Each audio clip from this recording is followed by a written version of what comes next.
Job Scope Overview. Welcome to estimationPRO's video tutorial of the Job Scope Report section. The Job Scope Report within estimationPRO is where you will build your line item estimate.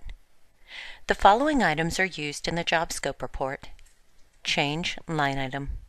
Change line item is used to change the default line item produced by estimationPRO. Preparer. Preparer is used to change the name of the preparer of the Job Scope Report. Job Summary.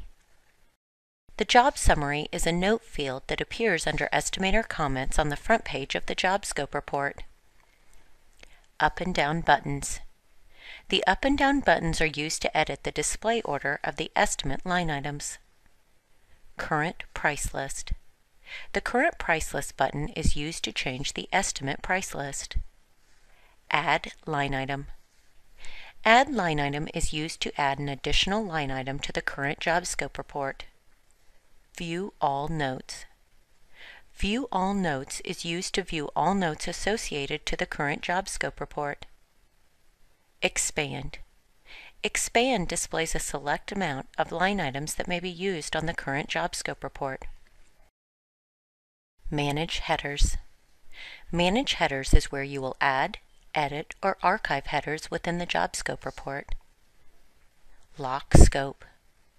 Lock Scope is where you will lock the current job scope to prevent inadvertent changes. Report Viewer. Report Viewer is where you will preview the Job Scope Report and/or export the report to a Word, PDF, or Excel format.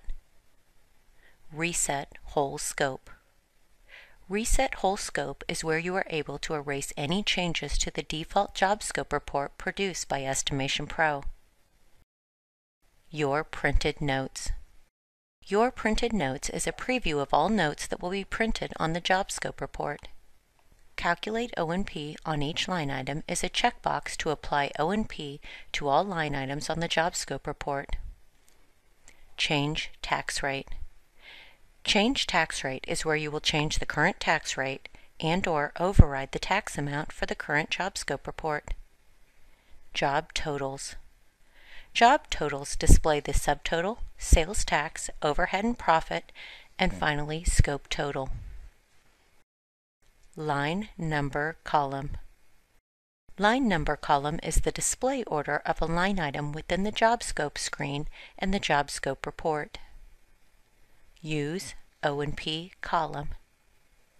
Use O&P Column is a checkbox that shows which line items have O&P associated to them. The checkboxes are editable. Notes Column. The Notes column is where you will add a note to an individual line item. Header Column.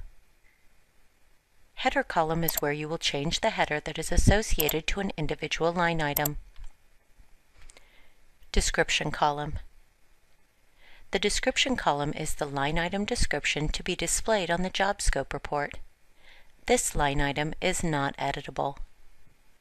Usage Column. The Usage column displays the suggested usage for the line item. Unit Column. The Unit column displays the unit type that the line item is being activated by. Quantity Column. The Quantity column displays the quantity being calculated for the individual line item. The quantity is editable. Once edited, the field will be highlighted in yellow and displayed who edited it and the old value. Unit Price Column. The Unit Price column displays the unit price for the individual line item. The unit price is editable. Once edited, the field will be highlighted in yellow, and it will display who edited it and the old value. Insurance Price Column. The Insurance Price column displays the original price for a line item. This column is not editable. Extended Price Column. The Extended Price column displays the total price for the line item. Quantity times unit price equals extended price. This column is not editable. You will continue to watch the individual video clips for each segment on the Job Scope Report screen. This is also included in the video tutorial. Thank you.